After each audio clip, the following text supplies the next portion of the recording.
புதுச்சேரி சட்டப்பேரவையின் மதிப்பீட்டு குழு கூட்டம் சட்டப்பேரவைத் தலைவர் செல்வம் முன்னிலையில் மதிப்பீட்டு குழு தலைவர் AMH நாஜிம் தலைமையில் தலைமை செயலகத்தில் உள்ள கூட்ட அரங்கில் நடைபெற்றது.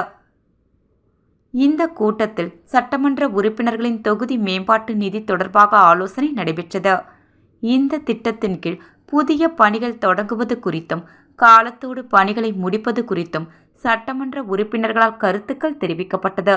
இந்த திட்டத்தின் கீழ் ஏற்கனவே உள்ள பணிகளை தொடர்ந்து புதிய பணிகளும் சேர்க்கப்பட்டுள்ளதாக அரசு செயலர் மற்றும் உள்ளாட்சித்துறை இயக்குனர் ஆகியோர் விளக்கம் அளித்தனர்.